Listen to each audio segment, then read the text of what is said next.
Bismillahirrahmanirrahim. Assalamualaikum warahmatullahi wabarakatuh.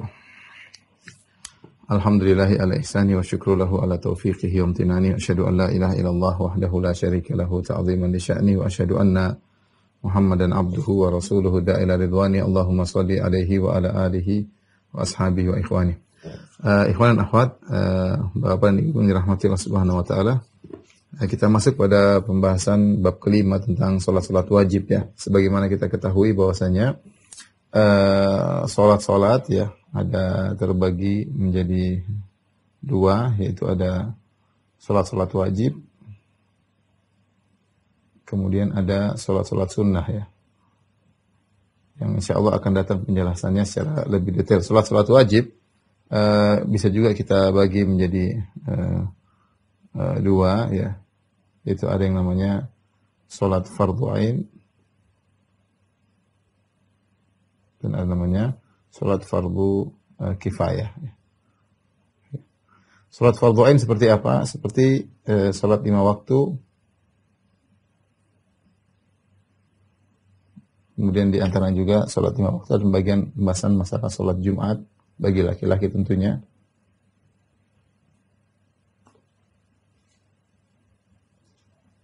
Demikian juga namanya salat khauf ya, salat khauf itu dalam kondisi perang ya. Tentunya salat khauf ini adalah bagian dari salat 5 waktu, hanya saja dikerjakan ketika dalam kondisi perang ya. Salat khauf ini adalah salat 5 waktu yang dikerjakan dalam kondisi perang.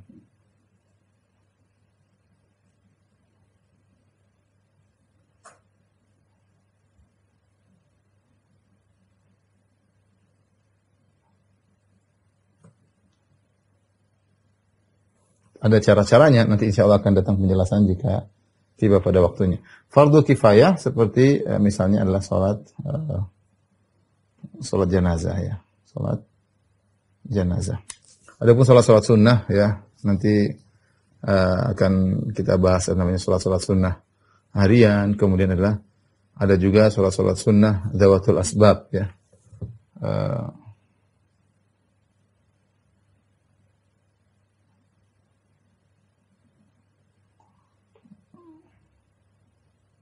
Namanya juga salat-salat sunnah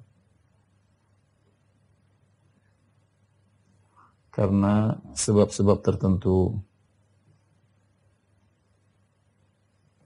Sebab-sebab tertentu. Inilah salat-salat yang kita pada kesempatan ini kita akan fokus pada pembahasan tentang salat-salat wajib ya.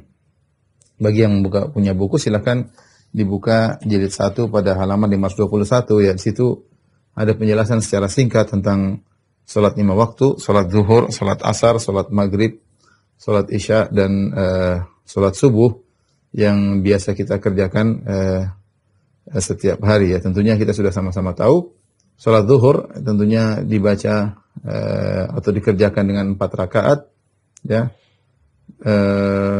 Di mana rakaat pertama dan rakaat kedua ya dengan baca surat Al-Fatihah dan surat-surat pendek lainnya dengan secara sirriyah. Adapun rakaat ketiga dan rakaat keempat ya maka surat Al-Fatihah saja tanpa membaca surat pendek setelah itu ya. Dan ukuran membaca ayat pada surat zuhur disunnahkan adalah kurang lebih 30 ayat ya. Jadi salat zuhur itu sebenarnya lebih panjang daripada salat asar. Salat asar sama 4 rakaat ya, cara mengerjakan juga sama. Ya, rakaat pertama, rakaat kedua semuanya dikerjakan dengan sirriyah. Rakaat pertama, rakaat kedua membaca Al-Fatihah, kemudian dengan surat selain Al-Fatihah. Rakaat ketiga, rakaat keempat hanya surat Al-Fatihah saja tanpa ada surat tambahan. Dan ayat yang dibaca kurang lebih sekitar 15 ayat ya. Atau setengahnya ya. Kira-kira seperti itu. Jadi sunnahnya salat zuhur lebih panjang daripada salat asar. Ini saya benar-benar rasakan ketika di Madinah ya. Di Madinah kalau kita salat zuhur di Masjid Nabawi biasanya salat zuhur lebih panjang. Berbeda ketika kita salat asar. Salat asar lebih pendek daripada salat zuhur. Adapun salat maghrib ya maka maghrib, isya, dan subuh maka merupakan salat-salat jahriyah. Yaitu rakaat pertama, rakaat kedua dibaca dengan jahar, dengan dikeraskan. Adapun rakaat ketiga atau rakaat keempat maka dengan sirriyah. Ya. Adapun salat maghrib maka disunahkan baca surat-surat Qisar al-Mufassal.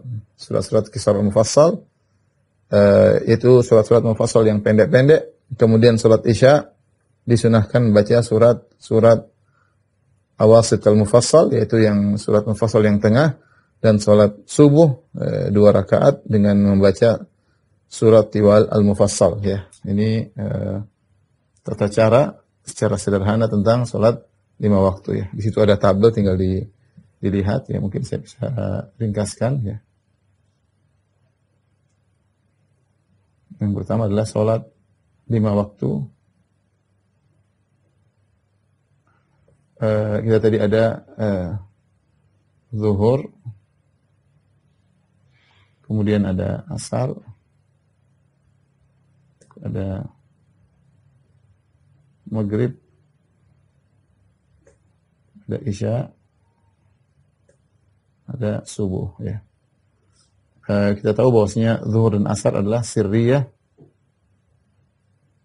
ya, tidak dijaharkan. Adapun maghrib, isya, subuh adalah jahriyah, dengan dikeraskan, ya, dengan dikeraskan. Jahriyah maksudnya dikeraskan bacaannya.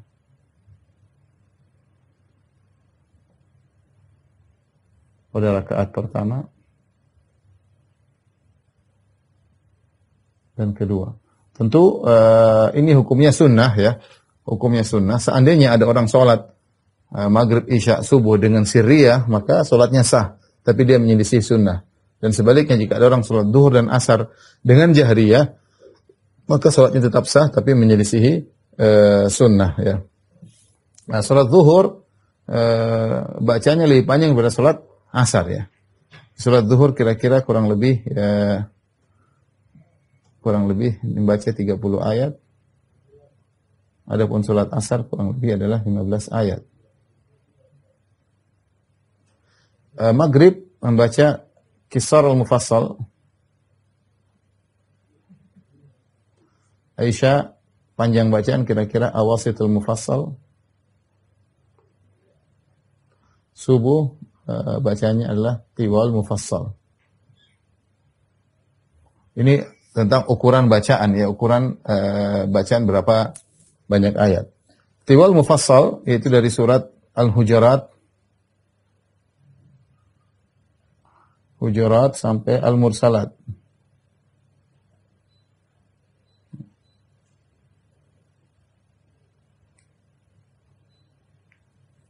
Surat Al-Hujurat sampai Al-Mursalat.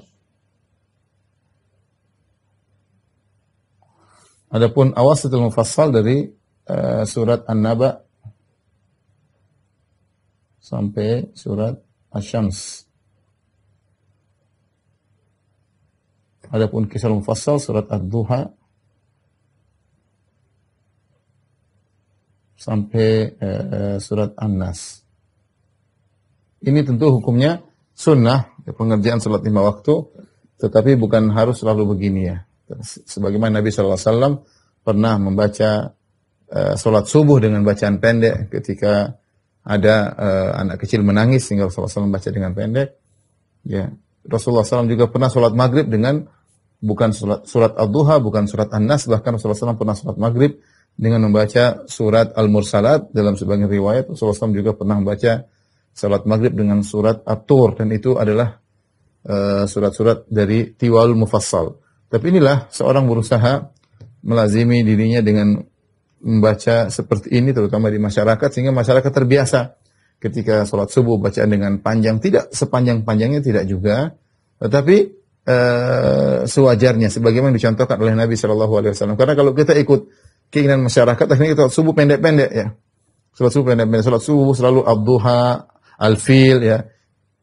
Sah sih sah, tetapi kita ingin menerapkan sunnah, sehingga seorang ketika selesai sholat tuh dia merasakan suatu yang lain. Dia masuk sholat, mendengar imam baca dengan panjang, sehingga terbiasa, dan tidak terlalu panjang. Kalau imamnya baca dengan tartil, surat Al-Hujurat bisa diselesaikan dalam di salat subuh bisa dibaca ya. Oleh karenanya ketika seorang menjadi imam ya, dia harus memperhatikan kondisi makmum ya. Dan dia mengikuti sunnah Nabi sallallahu alaihi wasallam. Mu'adz bin Jabal radhiyallahu anhu pernah salat Isya dengan bacaan yang sangat panjang. Mu'adz bin Jabal radhiyallahu anhu dia salat Isya kemudian dibaca surat Al-Baqarah. Maka suatu hari ada seorang sahabat yang letih dari kerja, maka kemudian dia masuk surat Isya bersama Mu'adz bin Jabal radhiyallahu anhu. Ketika dia tahu Mu'adz membaca surat Al-Baqarah, maka dia pun menyelesaikan salatnya sendiri. Ya, dia langsung berniat memutuskan diri tidak menjadi makmum lagi kepada Mu'adz, tapi dia langsung niat salat munfarid. Dia lanjutkan sendiri, selesai kemudian dia pulang. Akhirnya dikabarkanlah kepada Mu'adz bin Jabal radhiyallahu anhu bahwasanya ada seorang yang ketika salat bersama Mu'adz akhirnya memisahkan diri dan salat sendirian. Akhirnya Mu'adz pun marah, Mu'adz mengatakan itu adalah sifat munafik atau semisalnya. Orang ini pun melapor kepada Nabi sallallahu alaihi wasallam. Dia mengeluh, dia mengatakan, Rasulullah, bagaimana kami salat Isya sementara Mu'adz membaca surat Al-Baqarah. Akhirnya Rasulullah SAW marah kepada Mu'adz. Rasulullah SAW berkata, "Afatanun anta ya Mu'adz? Apakah engkau tukang bikin fitnah wahai Mu'adz? Aina anta min sabbihisma rabbikal a'la wa syamsi wa duhaha?" Ya. Dan seterusnya. Maka Rasulullah SAW berkata, kenapa engkau membuat fitnah wahai Mu'adz? Kenapa kau tidak baca surat Sabbihisma rabbikal a'la wa syamsi wa duhaha? Ya, yaitu surat-surat dari Awasitul Mufassal yang dibaca dalam salat Isya ya. Jadi seorang berusaha, terutama orang-orang menjadi imam, berusaha menerapkan sunnah Nabi SAW. Kira-kira ukuran bacaan dalam salat-salat adalah sebagaimana tadi yang saya jelaskan. Baik, tentunya pembahasan salat 5 waktu kita sudah sama-sama tahu ya, dan sudah sering kita lakukan tiap hari ya. Fikihnya juga sudah pernah kita sebutkan juga ya. Cuma mungkin di sini ada yang saya sebutkan dalam buku tentang salat subuh. Untuk salat subuh ya, ada namanya kunut subuh, dan kunut subuh ini adalah permasalahan khilaf yang sangat kuat di kalangan para ulama untuk salat subuh. Sudah saya jelaskan kemarin, saya ulangi lagi di sini ya, kunut subuh, hukum kunut subuh.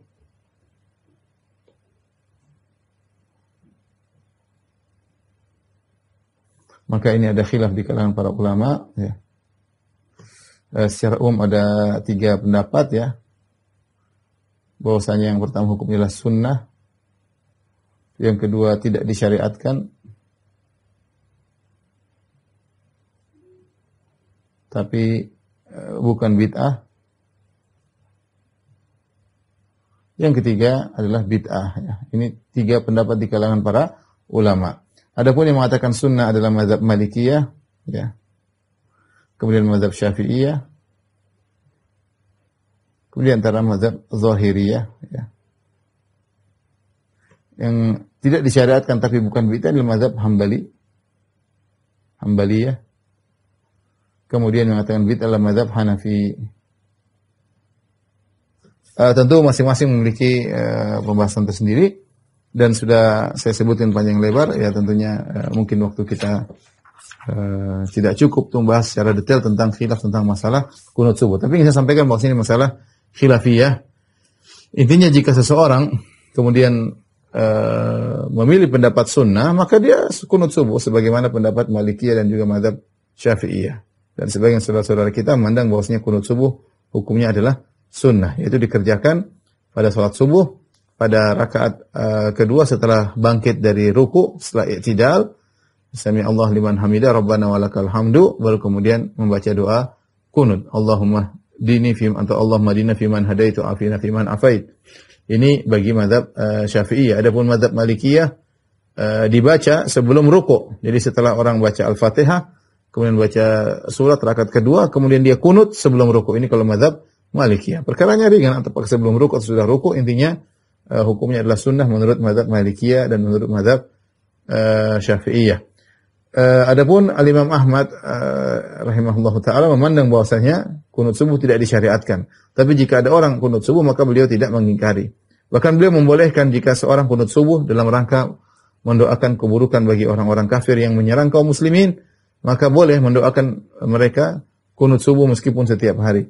Adapun mazhab Hanafi mengatakan bahwasanya kunut subuh hukumnya adalah bid'ah karena tidak pernah dipraktekkan oleh Nabi SAW secara terus-terusan untuk kunut subuh.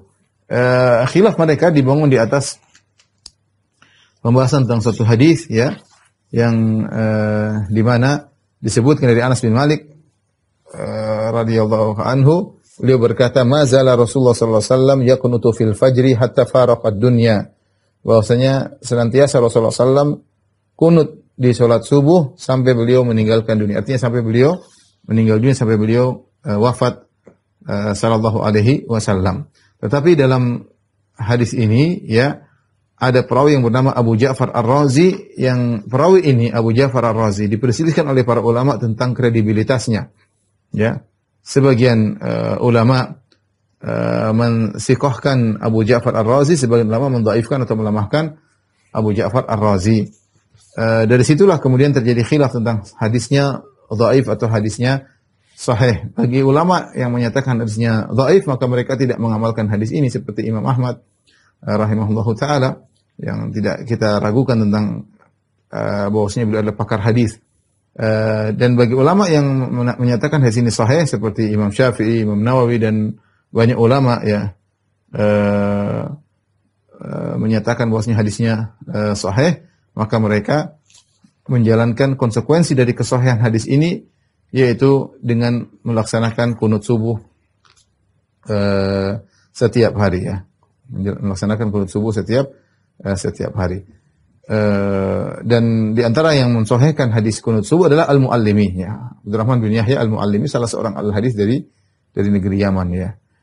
Intinya, ikhwan dan akhwat yang dirahmati Allah Subhanahu wa taala, maka tatkala kita tahu ini masalah khilafiyah, maka kita berlapang dada. Jika ada yang kunut ya kita tidak usah ribut, yang tidak kunut juga tidak usah ribut. Tapi semua orang sepakat bahwasanya kunut subuh hukumnya adalah sunnah ya. Yang perlu diperhatikan di sini, sepakat para ulama sepakat bahwasanya kalaupun kunut subuh itu disyariatkan maka tidak wajib. Maksudnya mereka sepakat kunut subuh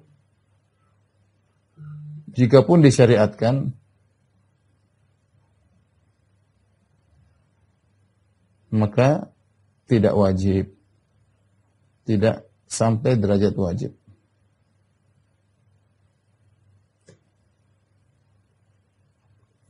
Maka di antara kesalahan dari sebagian orang, seperti sebagian saudara-saudara kita dari mazhab Syafi'i, kesalahan ya, mungkin di antara mereka yang tidak memiliki ilmu, ketika mereka sholat di belakang orang yang tidak kunut subuh, mereka maksakan diri untuk kunut subuh sendiri. Jadi saya lihat sendiri, misalnya sebagian mereka sholat di Masjid Nabawi, imamnya tidak kunut subuh, dia kunut subuh sendiri ya. Seakan-akan bahwasanya kunut subuh adalah hukumnya wajib ya. Seharusnya seorang kalau menjadi makmum mengikuti imam. Jadi imam mengikuti imam, innama ju'ilal imam wa liyutamma bih. Sungguh imam dijadikanlah untuk diikuti ya. Bagaimana imamnya tidak kunut subuh, kemudian dia kunut subuh sendiri. Ini jelas-jelas bentuk penyelisihan terhadap imam ya. Dan kita tahu bahwasanya kunut subuh tidak wajib ya. Jadi kalau imamnya tidak kunut subuh, maka tidak perlu kita kunut subuh. Timbul pertanyaannya, bagaimana jika imam kunut subuh ya? Cobain dia. Jika imamnya ternyata kunut subuh, sementara kita meyakini kunut subuh tidak disyariatkan, maka di sini ada dua pendapat di kalangan para ulama, terutama di kalangan ulama Hanafiyah. Sebagian mereka memandang bahwasanya tidak perlu ikut kunut dengan imam karena mereka berpendapat kunut subuh adalah bid'ah. Jika imam melakukan bid'ah maka tidak perlu kita ikuti. Sebagian ulama Hanafiyah yang lain yang mengatakan bahwasanya kunut subuh itu bid'ah berpendapat lain. Jika imam kunut maka makmum tetap ikut kunut ya. Ini dua pendapat di kalangan ulama Hanafi. Adapun mazhab Hambali yang menyatakan kunut subuh tidak disyariatkan, Imam Ahmad berfatwa jika seorang makmum salat di belakang imam yang kunut subuh maka hendaknya dia kunut subuh. Ini fatwa difatwakan oleh Imam Ahmad bin Hanbal rahimahullahu taala. Padahal dia menyatakan kunut subuh tidak disyariatkan. Kemudian juga difatwakan oleh Ibn Taimiyah rahimahullahu taala ya. Dan juga Syekh Utsaimin rahimahullahu taala, karena ini masalah khilafiyah, maka seorang mengikuti ijtihad makmum, ya. Baik, kita tulis di sini ringkasannya.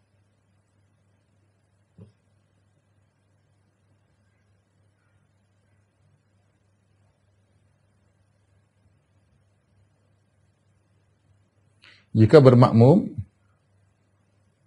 kepada imam yang kunut subuh, sementara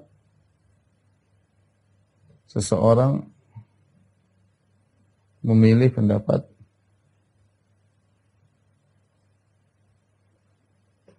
tidak disyariatkannya,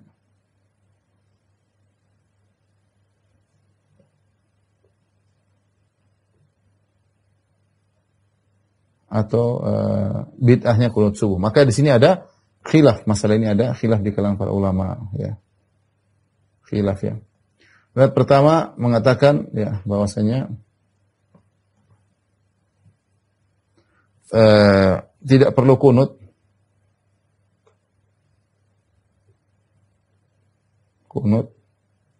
karena kunut subuh bid'ah.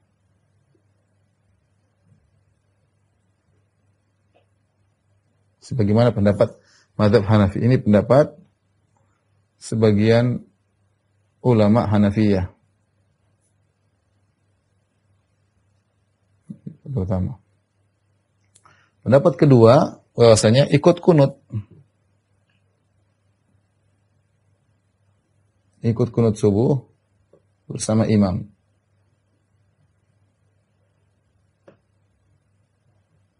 Ya, ini adalah pendapat Hambali, Hanabilah, dan sebagian ulama Hanafiyah.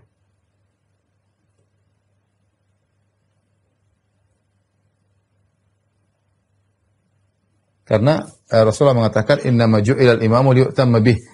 Imam itu dijadikan untuk diikuti, dan ini masalah khilafiyah. Ini masalah khilafiyah, dan khilafnya kuat bagi orang yang mempelajari tentang masalah kunut subuh. Dia akan mendapati masalah khilafnya sangat kuat tentang masalah hadis, tentang masalah rawi-rawi. Dan ketika ini masalah khilafiyah, maka seorang mengikuti ijtihad imam. Innama ju'ilal imamu liyu'tamma bih. Dijadikan imam untuk diikuti. Anda ridha sebagai makmum terhadap imam tersebut. Ini masalah khilafiyah, bukan perkara yang disepakati ketidakbolehannya. Beda kalau imamnya salat asar 5 rakaat, maka jangan bangkit ikut rakaat kelima, karena tidak boleh. Salat asar cuma 4 rakaat. Ya. Atau misalnya imamnya sujud sampai 3 kali dalam satu ruku, maka jangan ikut sujud ketiga, karena ini disepakati tidak boleh, sujud cuma 2 kali. Nah, ini contoh, ya. Tapi kalau ini masalah khilafiyah, kunut atau tidak, maka hendaknya makmum ikut kunut. Ini pendapat fatwa dari Imam Ahmad dan dikuatkan oleh Syekhul Islam Ibn Taimiyah rahimahullahu taala, dan dipilih oleh Syekh Utsaimin rahimahullahu taala. Ini yang saya amalkan, ya. Kalau saya jadi makmum, maka saya berkunut bersama imam dan saya aminkan, karena itu konsekuensi dari saya sebagai makmum. Ini masalah khilafiyah. Wallahu alam bisawab, ya. Bahasanya panjang, silakan dibaca dengan detail dalam buku bekal salat. Saya berikutnya ikhwan dan akhwat yang rahmatillah subhanahu, kita masuk pada pembahasan salat fardu yang berikutnya. Sudah?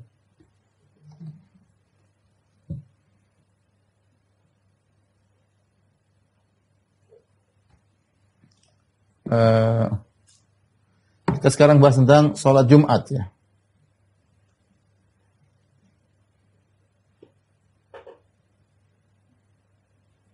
Di antara sholat fardu adalah sholat Jumat, dan sholat Jumat hukumnya adalah wajib. Berdasarkan firman Allah Subhanahu wa taala, ya ayyuhalladzina amanu idza nudiya lis-sholati min yaumil jum'ati fas'au ila dzikrillahi wa dzarul bai'. Wahai orang yang beriman, jika diserukan untuk menunaikan sholat Jumat, ya, fas'au ila dzikrillah, maka bersegeralah kalian menuju zikrullah, yaitu menuju salat atau menuju khutbah. Wadharul baik, dan tinggalkanlah jual beli, ya. Demikian dalam hadis Rasulullah SAW mengatakan al-jum'atu haqqun wajibun ala kulli muslimin fi jamaah. Jumat itu wajib atas setiap muslim dikerjakan dalam jamaah illa arba'atan, kecuali 4 orang tidak wajib. Abdun mamluk, hamba sahaya, aw imra'atun, wanita, aw sabiyun, anak kecil, aw maridun, atau orang yang sedang sakit. Bahkan Rasulullah SAW tegas, man taraka thalatha juma'in tahawunan biha taba Allahu ala qalbihi. Siapa yang meninggalkan salat Jumat sebanyak 3 kali karena meremehkan salat tersebut, maka Allah akan tutup hatinya. Ini hukuman yang sangat berat. Di antara hikmah disyariatkan salat Jumat adalah adanya perkumpulan kaum muslimin. Ya, kita ada perkumpulan tahunan 2 kali seperti salat Id, Idul Fitri, Idul Adha. Ya, kemudian juga ada perkumpulan kaum muslimin dalam pelaksanaan ibadah haji. Ya. Di antaranya ada perkumpulan kaum muslimin pekanan, yaitu setiap salat Jumat, setiap salat Jumat. Ya. Taib. Siapa yang melaksanakan salat Jumat? Syarat wajib salat Jumat adalah tentu seorang muslim, kemudian lelaki, kemudian seorang yang tidak ada uzur. Ya. Kalau ada uzur seperti sakit dan yang semisalnya, maka tidak wajib salat Jumat. Ya. Kalau dia ada uzur, dan uzur meninggalkan salat Jumat sama dengan uzur boleh untuk tidak melaksanakan salat berjamaah. Secara ringkasnya demikian. Segala uzur yang buat seorang boleh tidak salat berjamaah di masjid, itulah uzur boleh baginya untuk meninggalkan salat Jumat. Ya. Seperti apa? Seperti misalnya hujan. Ya. Hujan, seorang boleh tidak salat jamaah, dia boleh juga tidak salat Jumat. Seperti sakit seorang boleh tidak salat berjamaah, maka dia boleh juga karena sakit tidak salat Jumat. Jadi segala uzur yang bolehkan seorang tidak salat berjamaah, salat biasa, sama itu juga uzur merupakan seorang untuk tidak salat Jumat. Ya. Kemudian juga syaratnya juga adalah orang yang merdeka, bukan budak sahaya, tadi sudah kita singgung. Kemudian dia lelaki, bukan wanita. Wanita tidak wajib salat Jumat. Kemudian yang wajib salat Jumat adalah seorang yang mukim, berdomisili pada suatu daerah. Ya. Dia yang wajib salat Jumat. Adapun musafir, maka menurut mayoritas ulama bahwasanya orang musafir tidak wajib salat Jumat. Ya. Saya bacakan perkataan Ibnu Qudamah. Ibnu Qudamah membawakan perkataan Ibnu Munzir rahimahullahu taala. Beliau berkata, ajma'a kullu man nahfadhu anhu min ahli ilmi anna alla jum'ata 'ala an-nisa wa li anna al-mar'ata laysat min ahli al-hudur fi majami'ir rijal wa lidzalika la tajibu 'alaiha jum'ah. Para ulama telah sepakat bahwasanya tidak ada Jumat bagi wanita. Wanita tidak wajib Jumat. Kenapa? Karena wanita bukanlah orang yang memang hadir dalam perkumpulan, tidak wajib datang ke masjid rame-rame, terutama di perkumpulan para lelaki. Ya. Oleh karenanya tidak wajib bagi wanita untuk salat berjamaah. Nah, apalagi salat Jumat tidak wajib. Wa amal musafir, adapun musafir, fa aktsaru ahli ilmi yarawna annahu la jum'ata alaihi kadzalik. Adapun musafir, maka mayoritas ulama berpendapat bahwasanya dia juga tidak wajib untuk salat Jumat, tidak wajib untuk salat Jumat. Ya. Inilah orang-orang yang dapat uzur untuk tidak salat Jumat. Ya. Sini tadi yang tidak wajib salat Jumat lah wanita, hamba sahaya, karena hamba sahaya sibuk melayani tuannya, majikannya, wanita, kemudian diantaranya orang yang beruzur. Semua uzur salat jamaah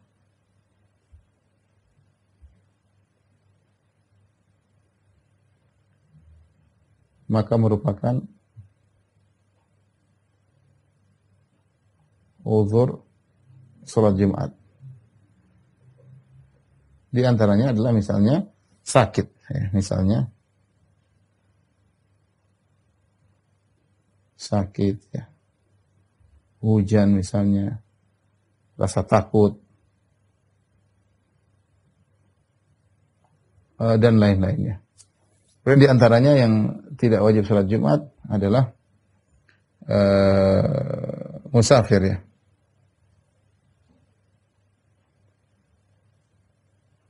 Ya, karena yang wajib Jumat adalah orang yang mukim ya. Seorang musafir jika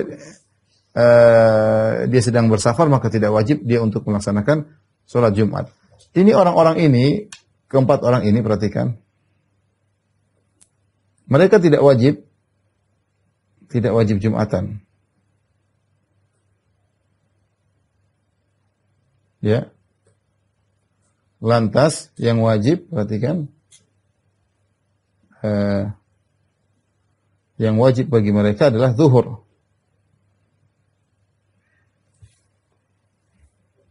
Adalah sholat zuhur. Kemudian meski tidak wajib,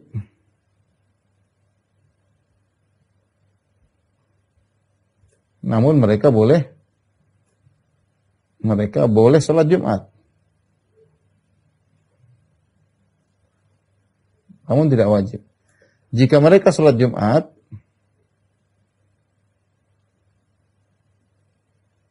maka tidak perlu zuhur lagi.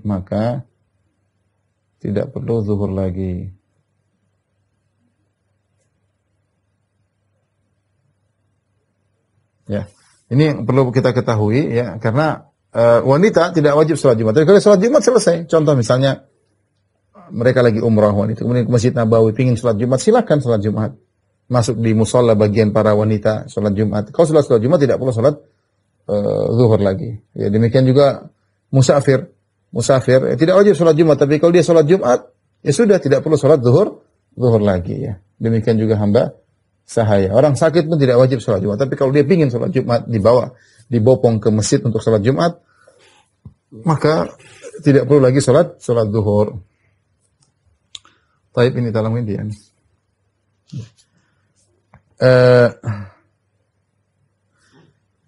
Kita akan bahas tentang syarat-syarat khusus sholat Jumat ya.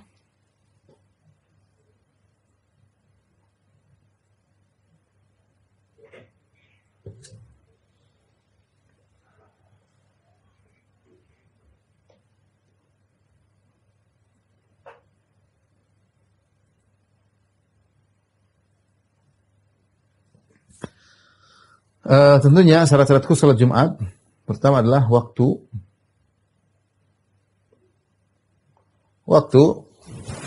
Ada khilaf di kalangan para ulama. Bolehkah sholat Jumat sebelum di waktu duha?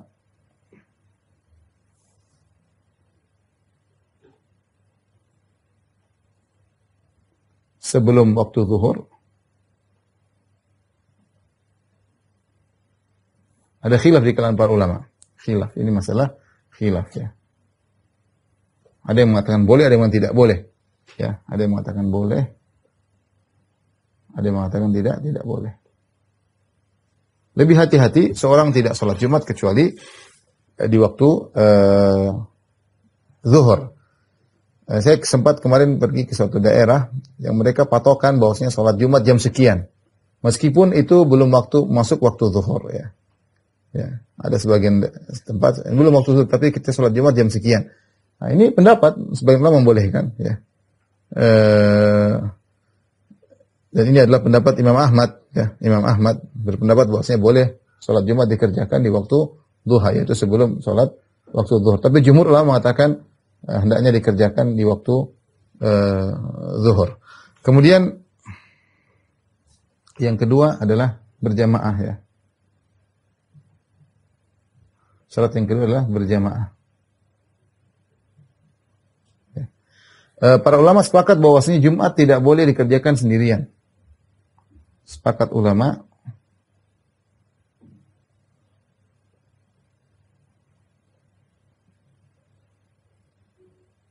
Jumat tidak sah dikerjakan sendirian.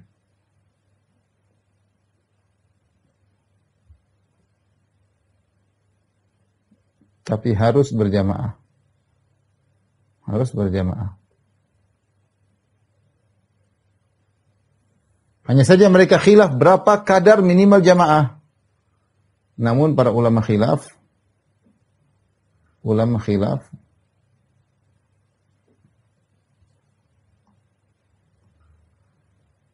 berapa jumlah minimal jamaah tersebut. Maka ada beberapa pendapat masalah ini, ya ini khilaf. Ada yang mengatakan bahwasanya minimal 40 orang. Ini pendapat Syafi'iyah. Mazhab Syafi'iyah. Ya, 40 orang, ya. Kemudian yang mengatakan bahwasanya sah dengan 2 orang, minimal 2 orang. Ini pendapat Ibnu Hazm, Asy-Syaukani, At-Tabari dan Syekh Utsaimin, ya. Ini adalah pendapat dari Ibnu Hazm, kemudian At-Tabari sebelumnya, kemudian dipilih oleh Asy-Syaukani,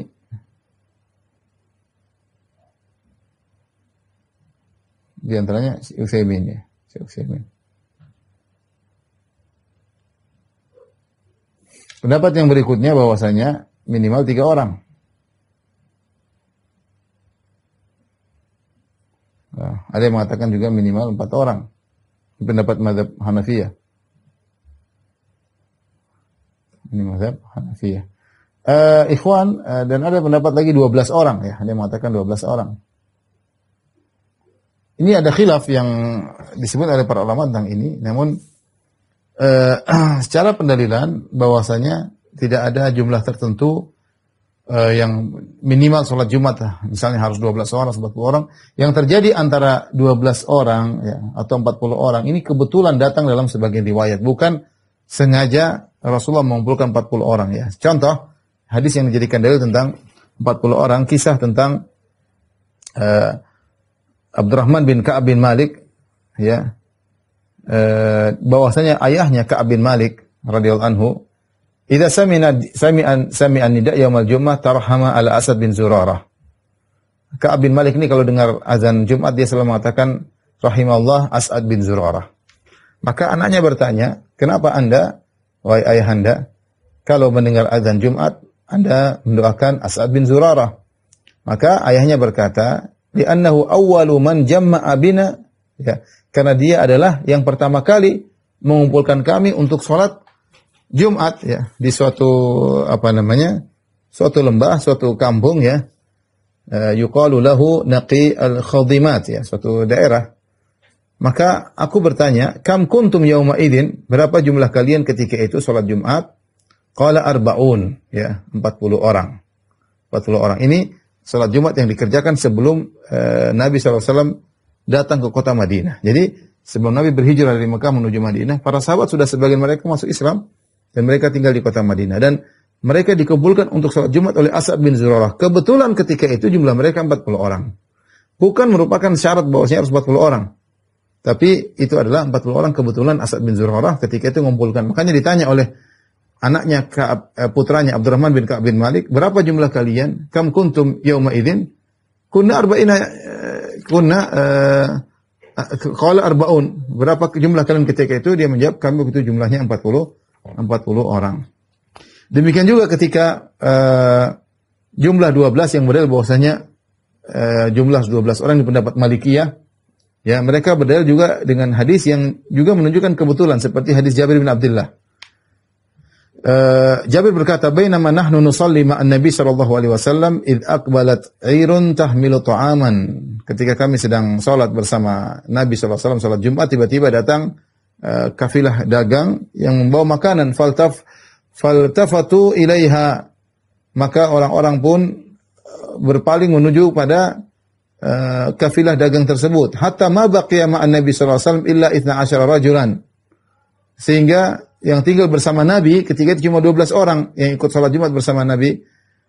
Maka turunlah firman Allah, "Wa idza ra'au tijaratan aw lahwan infaddu ilaiha wa tarakuka qa'imah." Dan apabila mereka melihat perdagangan atau permainan, maka mereka bubar untuk menuju kepada permainan tersebut atau perdagangan tersebut, dan mereka meninggalkan kamu dalam kondisi berdiri menyampaikan khutbah. Ini kebetulan yang tinggal 12, sehingga mereka mengatakan minimal 12. Ini juga kebetulan juga. Sehingga jumlah 40 atau 12 ini tidak bisa dijadikan dalil jumlah minimal orang untuk sholat Jumat. Baik, Hanafiyah berpendapat dengan empat orang karena dia membawakan firman Allah Subhanahu wa taala, "Ya ayyuhalladzina amanu idza nudiya," wahai orang beriman jika dikumandangkan salat, min yaumil jum'ah, berarti ada yang berkumandang, itu muadzin satu orang. Fas'au, maka segeralah kalian menuju masjid. Fas'au jamak, berarti minimal 2 orang. Wadharul bait, tinggalkan perdagangan menuju ke masjid dan ada imamnya. Jadi jumlah 4 kata mazhab Hanafi, ada tukang muadzin, ada imamnya dan ada jamaah minimal 2. Jadi minimal 4 orang. Yang berpendapat 3 orang, ya mereka mengatakan namanya jamaah 3 orang. Yang berpendapat 2 orang, mereka memang tidak ada bedanya sholat Jumat dengan sholat jamaah lainnya. Bukankah kita kalau sholat 2 orang berjamaah sah, dapat pahala 27 kali lipat? Iya. Sehingga sholat-sholat 5 waktu yang lain, sholat-sholat secara umum semua sholat, kalau orang sudah sholat 2 orang dikatakan telah sholat berjamaah. Maka tidak ada dalil yang membedakan antara sholat yang lain jamaah minimal 2 orang, tidak ada bedanya dengan sholat Jumat. Oleh karena sholat Jumat juga minimal 2 orang. Ini pendapat, dan ini mungkin bagi kita tidak begitu penting, tapi penting bagi saudara-saudara kita yang kemudian mereka tinggal di misalnya di luar negeri, di daerah minoritas, jumlah mereka cuma mungkin 10 orang, mungkin cuma 5 orang, apakah mereka wajib sholat Jumat? Ya, maka kembali pada masalah ini yang mengatakan bahwasanya minimal 40 orang, maka tidak sah sholat Jumat. Tapi mengatakan sholat Jumat sah dengan 2 orang atau 3 orang, maka tetap wajib Jumat selama mereka berdomisili di situ. Ya. Ibnu Taimiyah mengatakan, yang mengatakan 3 Ibnu Taimiyah, beliau berkata, wa tanaqidul jum'atu bi salasatin. Jumat itu minimal 3 orang. Wahidun yakhtubu, 1 berkhutbah, wa thnani yastami'an, 2 orang yang mendengarkannya, sehingga 3 orang. Ini kalau 3 orang salat Jumat tetap dikerjakan. Ini kesimpulan dari khilaf tentang jumlah minimal orang yang wajib untuk salat Jumat, ya.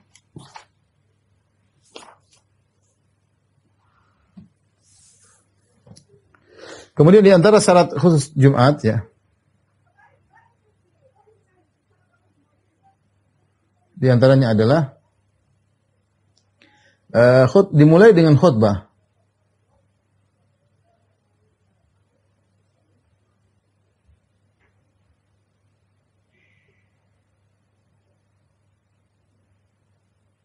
Dua kali, ya. Khutbah 2 kali, yaitu khutbah pertama dan khutbah kedua. Dan ini banyak para ulama menafsirkan fas'au ila dzikrillah. Jika dikumandangkan azan Jumat, maka bersegeralah kalian menuju kepada zikrullah. Banyak ulama yang menafsirkan zikrullah adalah nasihat dari imam, yaitu khutbah Jumat.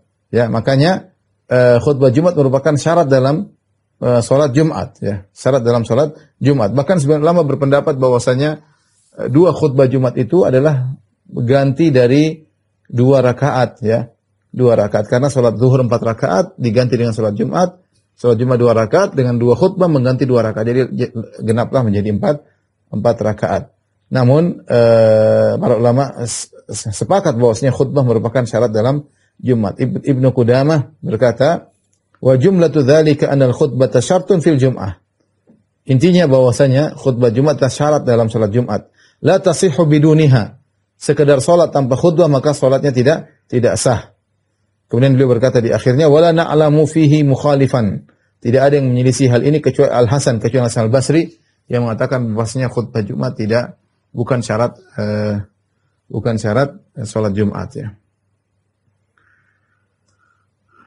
Sehingga para ulama bahas tentang masalah bagaimana tata cara khutbah Jumat dan syarat-syarat khutbah Jumat, ya. Di antaranya mereka mengatakan khutbah Jumat harus dilakukan sesudah masuk waktu. Ini sudah kita bahas tadi bahwasanya para ulama khilaf tentang apakah salat Jumat boleh dikerjakan sebelum waktu zuhur ataukah sesudah zuhur. Harus sebagaimana zuhur. Imam Ahmad berpendapat boleh dikerjakan sebelum waktu zuhur.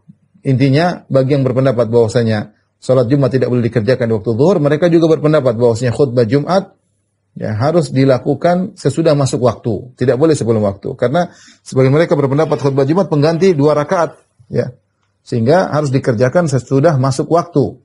sesudah masuk waktu. Baru khutbah Jumat. Kalau adzan zuhur jam 12 lewat 10 misalnya, maka tidak boleh khutbah Jumat jam 12. Harus pas adzan zuhur. Baru khutbah. Kemudian juga mereka mengatakan khutbah Jumat harus mendahului sholat Jumat. Tidak boleh seorang sholat Jumat dulu baru khutbah. Ya, dan ini ijma' ulama bahwasanya sholat setelah khutbah. Khutbah dulu baru sholat ya. Tidak sebagaimana sholat id ya. Sholat id, sholat dulu baru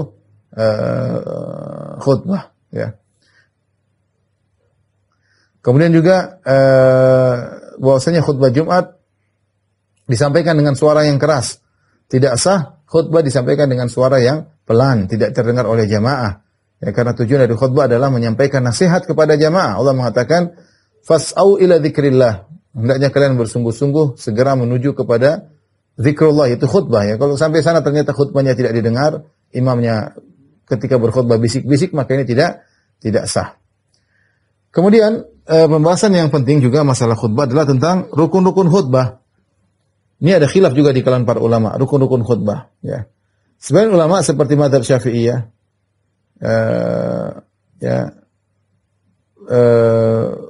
mengatakan bahwasanya khutbah itu ada beberapa syarat, ada 5 syarat ya. Seperti mengucapkan hamdalah. Yang kedua, bersalawat kepada Nabi dalam khutbah tersebut. Yang ketiga, wasiat untuk bertakwa. Ini berlaku pada khutbah pertama, khutbah kedua. Jadi khutbah pertama, khutbah kedua harus ada hamdalah, memuji Allah. Kemudian yang kedua harus ada salawat kepada Nabi, dan ketiga harus ada wasiat untuk bertakwa. Baik khutbah pertama, khutbah kedua. Ya, adapun syarat keempat, membaca salah satu ayat dalam Al-Qur'an. Entah di khutbah pertama, khutbah kedua, enggak jadi masalah. Yang ketiga, yang terakhir, yang kelima, ada doa untuk kaum mukminin, ya, dengan doa-doa yang ma'ruf dalam khutbah tersebut, ya. Ini tentunya syarat disebutkan oleh mazhab Syafi'i, tapi syarat ini tentu tidak ada nas yang jelas yang harus ada 5, tapi lebih hati-hati kita menjalankan hal ini sehingga kita keluar dari masalah khilafiyah, sehingga seorang ketika berkhutbah dia berusaha dalam khutbah tersebut ada memuji Allah Subhanahu wa taala, ada bersalawat kepada Nabi, wasiat untuk bertakwa, dan dia juga mendoakan kaum muslimin ya, dan juga membaca sebagian ayat dalam khutbah tersebut. Dan alhamdulillah rata-rata orang-orang berkhutbah sesuai dengan persyaratan yang disebutkan oleh sebagian fuqaha ya. Kemudian juga ada yang persyaratkan, ada khilaf juga, apa khutbah harus bahasa Arab? Ya, apa khutbah Jumat harus bahasa Arab? Maka ini juga ada beberapa pendapat. Ada yang mengatakan harus bahasa Arab ya. Meskipun yang mendengar tidak paham harus bahasa Arab ya. Dan yang benar bahwasanya tidak harus berbahasa Arab karena tujuan khutbah adalah nasihat. Nah, kalau para audiens tidak mengerti apa yang disampaikan, maka percuma daripada khutbah tersebut. Taib ikhwan dan akhwat yang dirahmati Allah Subhanahu wa taala, mungkin sampai di sini dulu apa yang bisa sampaikan. Di sini masih ada sunnah-sunnah Jumat, mungkin kita sampaikan pada kesempatan yang lain ya. Karena masih ada hukum-hukum, kita akan lanjutkan insyaallah pada kesempatan yang lain. Demikian apa yang saya sampaikan, kurang lebih saya mohon maaf. Wabillahi taufiq wal hidayah. Assalamualaikum warahmatullahi wabarakatuh.